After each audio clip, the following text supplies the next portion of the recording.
Welcome back to another episode of the Not Brothers podcast, where today we're going to talk about a developing situation in the marketplace, and that's the potential implosion of some of the AI tokens and AI usage. Recently, we've seen companies like Microsoft canceling their Claude code licenses in part in favor of using Cowork, which God bless anybody who's forced to do that. But also we're seeing other companies coming out saying, hey, we're not really seeing the benefits from AI that we once were, or that we thought, or that we expected. We even have Sam Altman with OpenAI being like, all that stuff we said we are going to be able to do, I don't actually know that we're going to be able to do that now.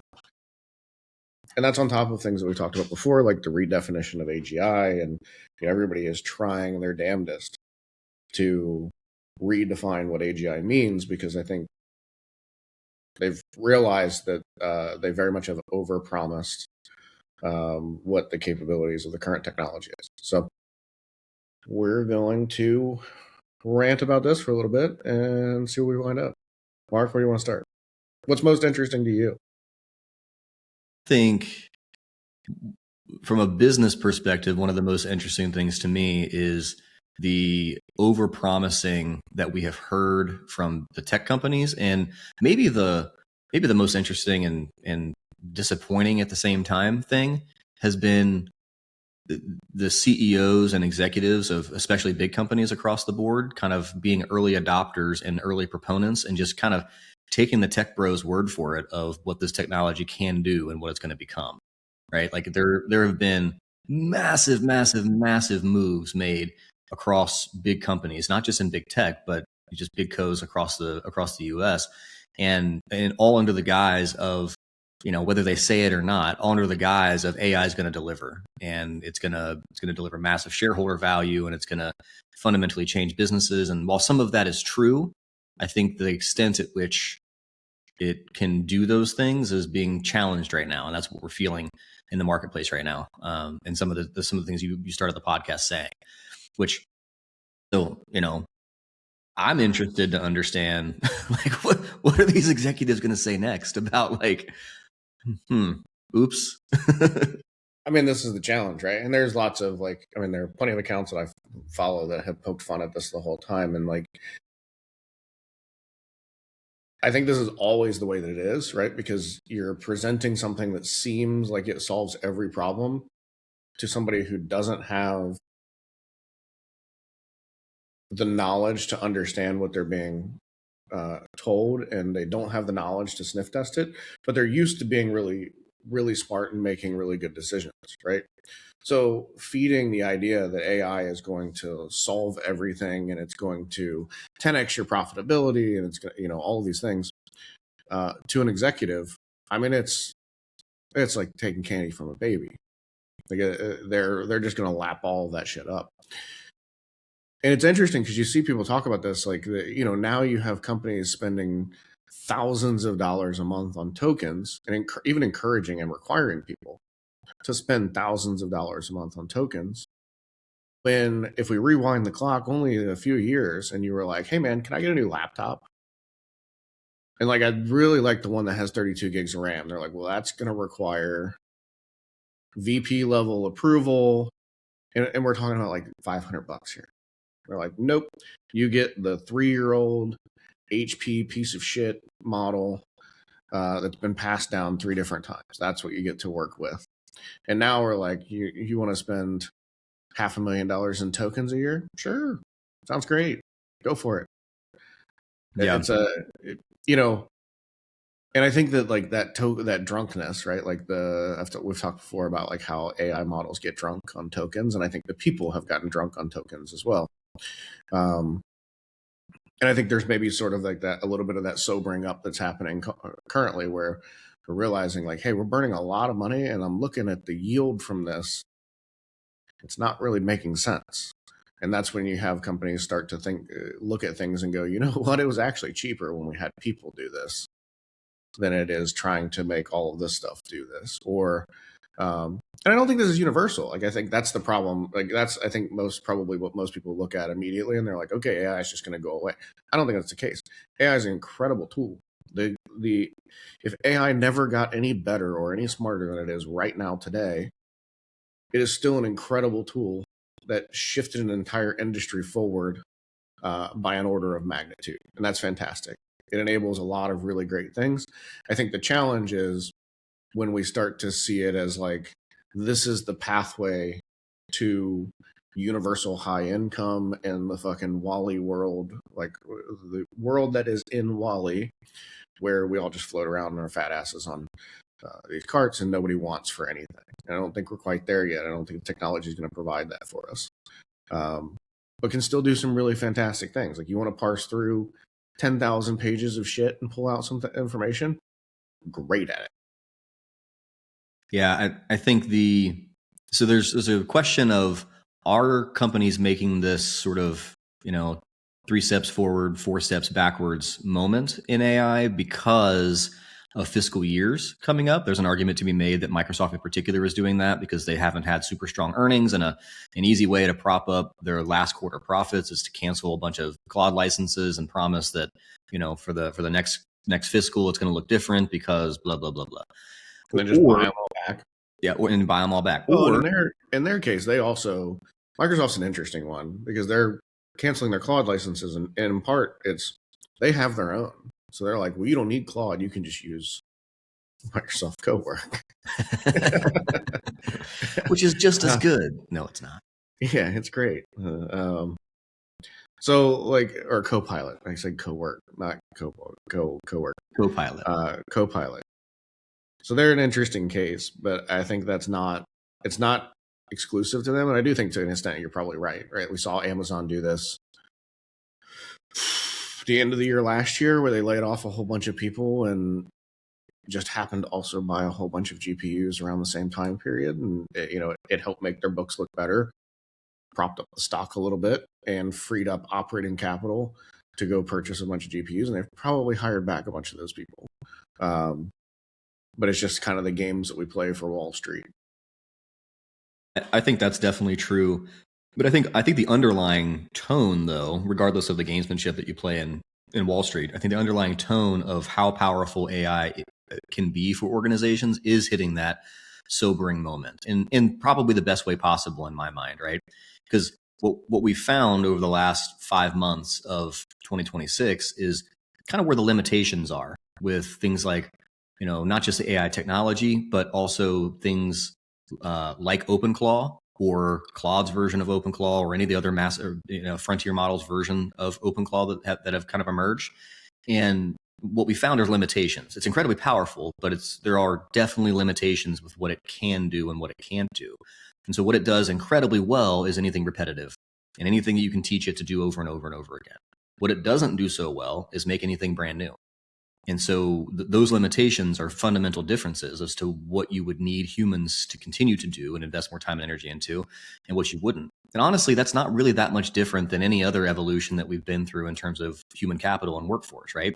Think about manufacturing jobs and automation of manufacturing jobs over time, or the automation of customer service jobs over time. Like, those are all things that can be repetitive in nature. You can build a process around, you can teach either a lower level individual to do that work, or you can teach machines or robots to do that work. And this is kind of the next evolution of the exact same thing, where some of those lower level activities or lower level thinking things are things that can be done over and over again, or, to your point, massive data structure things. I need to go pull out this thing, and instead of a human spending a week researching it, I can get an answer with AI in a day. Like, those are things that are wonderful use cases for AI, and at least where we are right now with the model development, and where we see the models plateauing probably for the next, maybe forever, who knows. But I think you're reaching this point where I think most that are close to what this technology is capable of are starting to say, this is probably about what we should expect. And so what can we do with this versus what we thought this was going to be? Well, I think that some of it's probably fatigue as well, right? Or just like realization of reality to an extent, I guess, where we've been told for 4 years now, I think, um, that we're 2 months away from AI writing all of the code and replacing all of these sort of jobs and functions that people perform on a daily basis. And that goalpost has just continually moved time and time again. And the speed at which we're seeing developments has slowed to like a snail's pace, right? At one point, it was like we were getting new models all the time. We still are getting new models, but you were getting new models that were quantum leaps from the one before. Now we get new models, but in Anthropic's case, it's just the old model released under a new number. And then like they are better to an extent, but they're not leaps and bounds better. The biggest improvements that we're actually seeing right now, in my opinion, are on the open weight models, and specifically like some of those smaller scale models where we're seeing more like highly tuned and just capable models on that side. The frontier models aren't really doing a whole lot, but I think that becomes the challenge of like once you've consumed the whole of the internet and you've run it through your autocomplete algorithm, what's left to do? And eventually, like maybe that's as good as it gets, and you're fighting for like the last little bits of optimization that you could possibly get. But at the end of the day, it's a pattern matching machine, and there's only so many patterns to match. I kind of equate this to the evolution of something like the iPhone, right? The original iPhone came out, and it was light years different. It wasn't the first phone. It wasn't even the first smartphone, but it was light years different from what was already in the marketplace. Much like AI originally came out, and it was light years different than what was available in the marketplace. We've had machine learning for a very long time, which is essentially early days AI. But this was incredibly different. It was able to reason, at least the appearance of reason, and non-complex chat form. That could be well understood. Very different. It's not gotten just incrementally improved. It's gotten light years different. So compare the original iPhone with now, what are we on, iPhone 17? And if you compare those two, they are fundamentally different products, yet have a similar form factor. But the difference between an iPhone 14, 15, 16, and 17 is not that much different. It's a couple hardware specs here and there. And if it wasn't artificially degraded from software, it wouldn't really even be known to be that much different in a user experience case. And so I think models are approaching that kind of evolution where, yeah, we'll have new models that are incrementally better over time, but it's the difference between an iPhone 16 and an iPhone 17.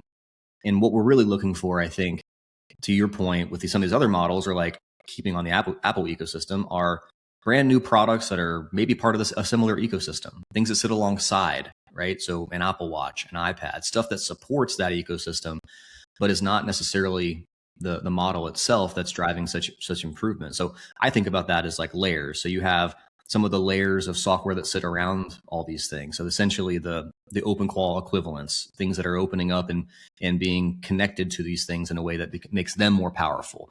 Or it could be smaller models that are adapting similar model structures, but are very, very individual use case-esque. Think like medical practices or even code or anything else that has an individual application. It's not this massive model that's I can do it all. It's a much smaller model that's highly capable and highly tuned within a specific data set. So that's where I see the value coming in the future. Yeah, I definitely agree. I think that's where we're going to go next. I think we're going to see the like large scale generalist models that promise to take over the world. They're just going to kind of be a little more quiet about that that message, right? Because I think they've kind of figured out they can't keep peddling that message anymore. That's why they keep trying to move. Like the CEO of NVIDIA claimed that OpenClaw it was proved that we've achieved AGI. I'm like, Yeah, no, it's not. That's not what was promised. That's not what AGI is. That's not what was promised. It's not what we've been talking about. You goalpost moving fuck. And like it's not that OpenClaw and like the application of these technologies and things are bad by any stretch of the imagination. They're great.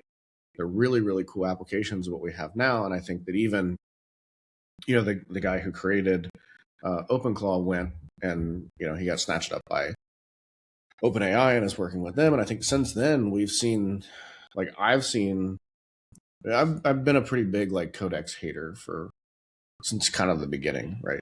And like Codex 5.5, or not Codex, GPT 5.5 came out sort of after he went there. And there was a lot of tuning that went on with the OpenClaw harness.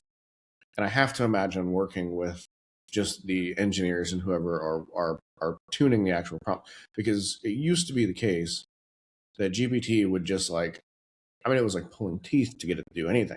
It would you'd say, hey, go do this thing. And it's like, all right, I'm thinking about making it blue. Would you like me to update the colors? You're like, for fuck's sake, yes. I told you to build the whole thing.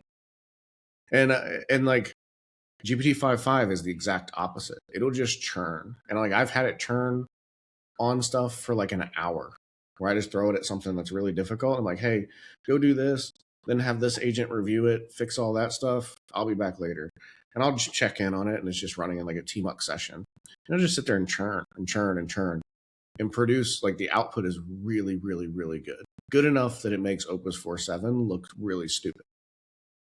Trying to tackle the same task right now, which is surprising. Well, I think the economics have shifted how the frontier models are trying to get those models to run too, right? It's better user experience for sure in most cases for the models just to churn. But it's also better tokenization for those models, which are relying on those model usages, right? So Claude kind of pioneered that with it would give you prompts along the way, but it was largely pretty good at being kind of self-sufficient as you gave it tasks to go do. It would figure out what to go do and how to go do it. Whereas GPT, it would kind of sort of go try to do that, but to your point, it would give you a lot of false positives and think it did things that it actually didn't do, and there's a lot of rework, and it wanted to think its way through the process over and over and over again, as opposed to like finishing something and then moving on to the next thing. And I think in large part that is a model progression. When it's done. That's my favorite one, is when it's like, all right, I'm done. Like, I don't think you are. Did you just lie to me and tell me you made this thing? It's like, yeah, you caught me. Yeah, those are the best moments. It's like, did you just make all the tests say return true because you couldn't figure it out? I'm like, yeah. My favorite was, I was doing market research for a product that we're getting ready to launch, and I'm like, okay, make sure you actually do the research and actually go find this stuff and cite your sources. And it comes back with like this list of things, and I'm like, did you actually go do the research, or did you just did you just make stuff up? He's like, you caught me. I just made it up. It's like, you serious? I literally told you not to do that, and you did it anyway. But this maybe articulates some of the challenge, and maybe part of what's leading to this sort of like shifting of winds, right? When it comes to the confidence that companies and executives have to putting time and energy and money into these systems is, when you use it, like we've talked about before, they're fucking dopamine machines. Like that's what they're tuned for, right? They're tuned for that dopamine hit where you throw something in it and you say, hey, go do this thing, or you ask it a question and it gives you an answer and it's confident and it makes you feel like you're just the smartest person in the world for even having asked that question. And then later you start to find the cracks, right? You start to realize that the market research it didn't actually do market research. The answers it gave you, well, they were all hallucinated. So you find that like I can't really rely on this data, and I need to go back behind it anyways. And like there are ways, like there's certain tasks you can identify that it's good at. There's ways to kind of prompt your way into it. You can pair other agents to review it, and like there's all sorts of strategies and things to do. But eventually, especially when you're talking about people who are not very technically savvy and not very technically capable and not very used to that cycle of working, their solution is like, well, I don't trust it anymore, so don't use that. It's kind of like when I was in school. I remember one of the things that's like laughable now is like Wikipedia is not a trusted source. I'm like, I mean, it's pretty reliable. There certainly could be some things on it that are not quite correct, especially like more niche things, but there's a lot of good information with actual citations on there.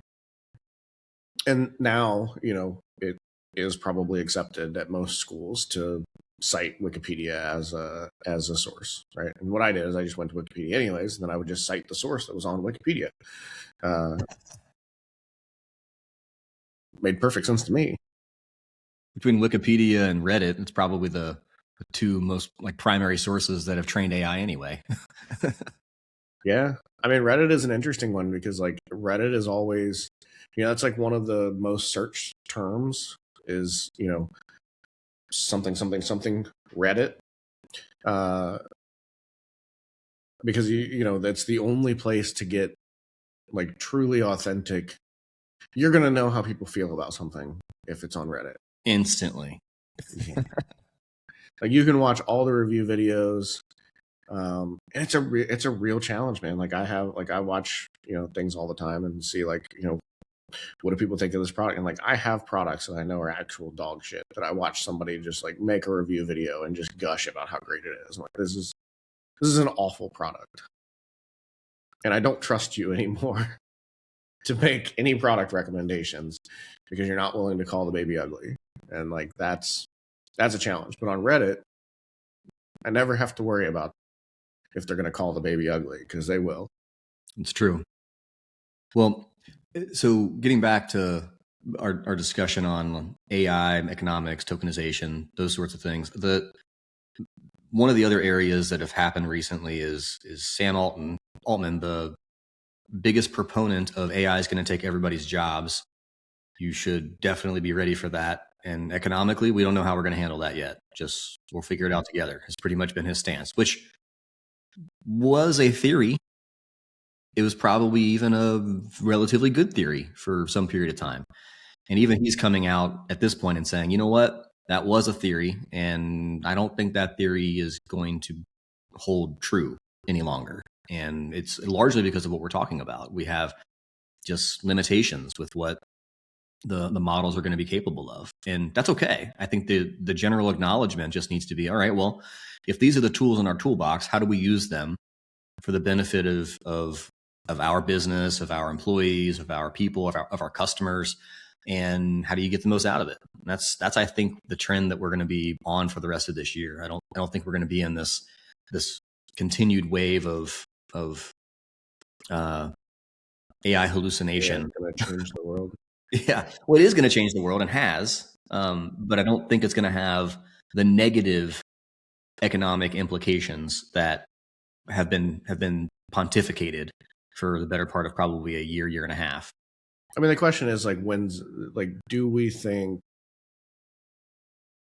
there's like multiple questions, right, to stack up? One of them is like, is it a bubble and it's just going to pop? I don't necessarily think it is. I think this is, I mean, we saw what happened with the .com bubble, and like that was a different animal, driven by a lot of things. There are similarities for sure. But the one thing that we can look back at the .com bubble and say is like, I mean, all that happened, it just was a little bit too early. Like if all of that happened today, it may have never burst. Technology took some time to catch up. Yep. That's the advantage that I think AI has had this go around is technology is already here. Distribution layers are already here. You can get access to people to use your AI products on their cell phone while they're doing anything, anywhere. And that just wasn't possible back in, the .com bubble era. Mm-hmm. So I think that makes it fundamentally mentally different. I do think that you're like the extrapolations of like what's going to happen and, the issues with power and AI data centers popping up everywhere. I think those are starting to erode a little bit, and hopefully that means some benefits, right? Like hopefully that means that we can buy some fucking memory for less than $1,000 in the not so distant future. But you have like real ripple effects, right? Like the between the promises that OpenAI made and the promises that Anthropic made, you had the largest manufacturer of consumer memory close and say, "Hey, we're not making consumer memory anymore. We're only making memory for AI," and that has absolutely wrecked NVMe and RAM prices. So I would love to see some of this stuff come like normalized, just to bring some of that back to reality. OpenAI has already backed out of their stuff. They've said, all of those data centers we promised, like, psych. We don't actually need that much compute. We can just rent it instead. Anthropic did the deal with X, which I think was really interesting, right? It kind of raises the question of like, well, what the hell are they doing with Grok, right? Like, are they just kind of giving up on Grok, or is it just going to always be like a third tier sidecar, and they're not really vying for frontier capability anymore because they've leased out the entirety of one of their data centers for Anthropic, and I'm assuming we'll probably look at others. Yeah, I mean, there's no doubt that the winds are shifting, and it's not a matter of we're going to have these massive players building data centers everywhere and trying to figure out how to power them. I think it's going to slow down.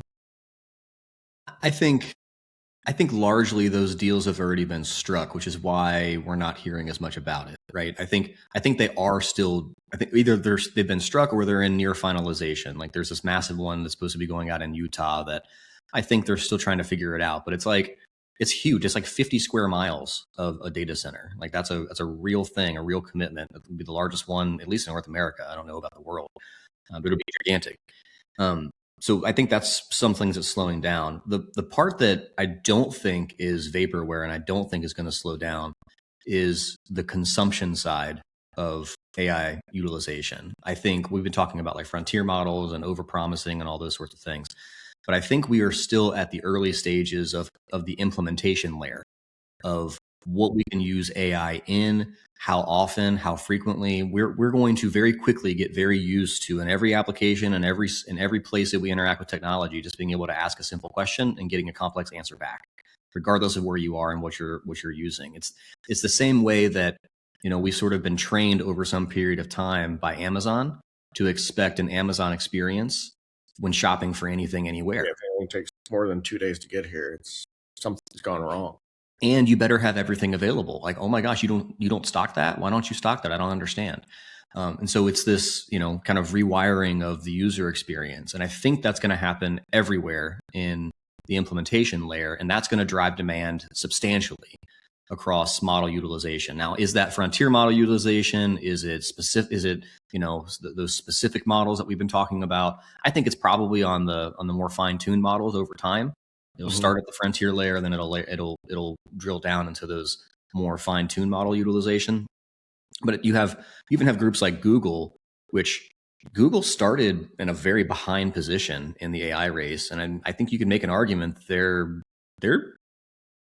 they may be number one now with some of the promises that they started making last week and some of the changes they started making last week, at least in the consumer layer, because what they've now done is they've introduced a whole bunch of new capability set to all their product pieces that are at the consumer layer, right? Consumer or business use layer that weren't there before.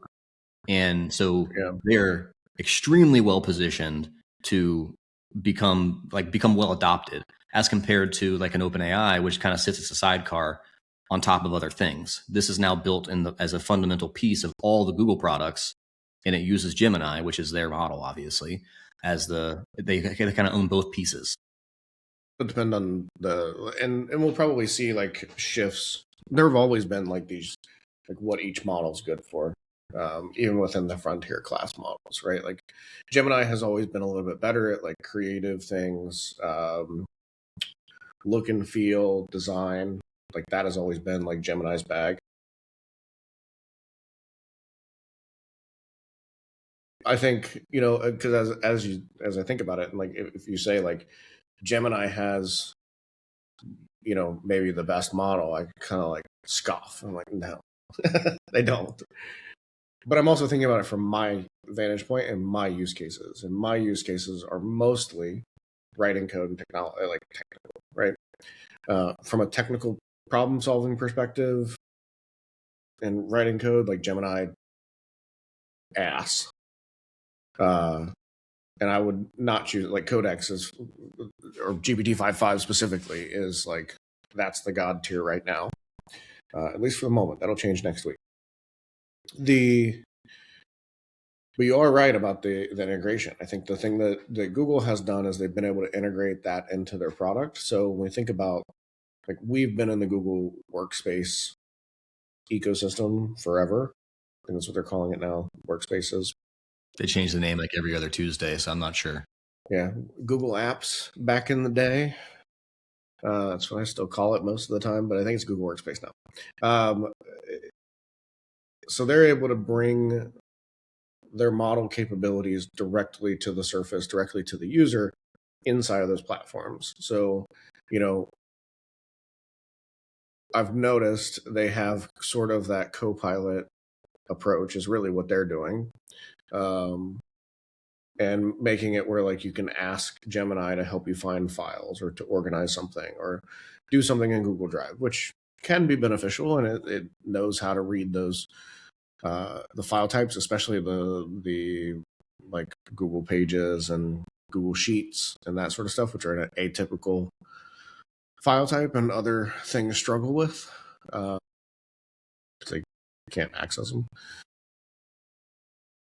So from that perspective, I think it is good. I think the other thing is they're building more AI into search. I made this, you know, I have a prediction pinned in Slack from 2-3 years ago where I kind of outlined like what my prediction of like what Google's going to do. And they're on like step 4 or 5 of what I outlined. Because now the AI option is on the homepage. And in many cases, it's the default option that you get. So they just extended that even last week. I don't know if it's released yet, but what the next version of some of this stuff is coming is basically the experience that you get with GPT or with Claude, where you can give it extended instructions, extended whatever, and it will by default return the AI results unless the search results are better.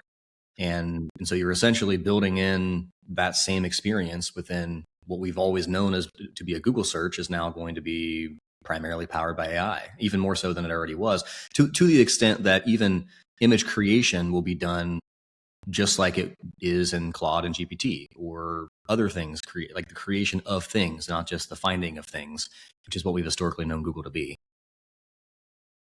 Yeah, and they have the data. They've been doing this stuff for a long time. They were using machine learning algorithms before, anyways, to prioritize their search results.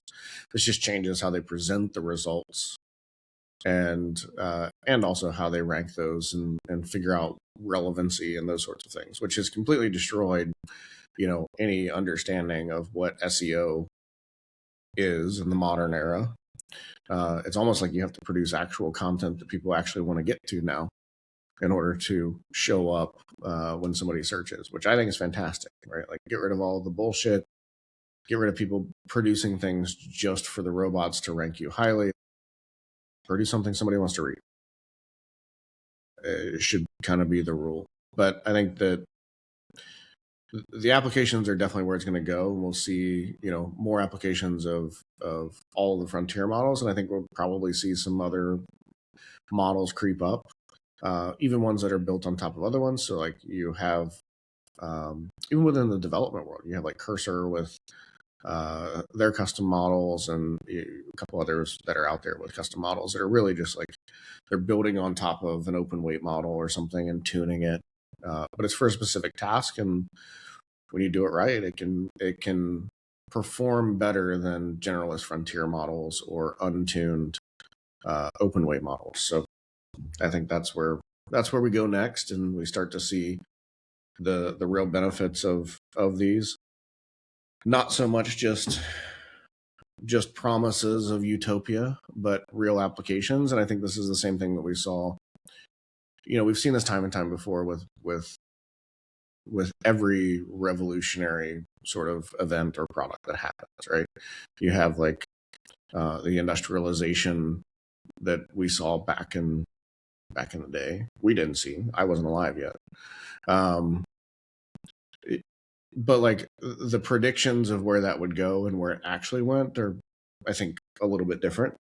But there kind of reaches this point where you sort of reach the plateau where we can now just keep incrementally applying this where it makes sense. And introducing other people to the technology, because I think that we're also, we eat, sleep, and breathe this every single day, and we surround ourselves with people who also do. So for us, this is like a big echo chamber of everybody doing the same stuff. But like if we walk down the street right now and we start talking about the same thing, people will look at us like we have a third fucking eye, because most people aren't interacting at this level even, or have an awareness of, and some people just haven't even used AI yet, where it's just like they've just started chatting with ChatGPT. So I think there's still a lot of marketplace to build and figure out before we can sort of call it the end, or say like, hey, we know exactly where it's going, because I think there's still a lot left. I think what you just said is the reason that everyone has been so bullish on the growth of GPT, of the growth of Anthropic, the growth of things like Perplexity. That's the reason, is because there's so much untapped user base that you could, and if you extrapolate that even to like a low level usage across these things, especially by way of application layers, it can all of a sudden become something that is extraordinarily different than it is now. And I think that's what everyone's banking on. And I think that's whether the demand is going to be right, and whether we've gotten the compute and data systems and our data centers and all these different things right or wrong, is anybody's guess at this point. But I do think we're still in early days of overall demand generation, and it's not going to look like what most people have been using it today as, which is you have your own individual GPT account, or you have your own individual Claude account, or anything like that. That's not where the power is. The power is going to be in the application. The majority of people will use them inside of an application of some sort, something they're already using or intending to use, and it's something that augments and makes the application or the interaction better, more so than being a direct interaction, which is largely the case with most tools and technology today anyway.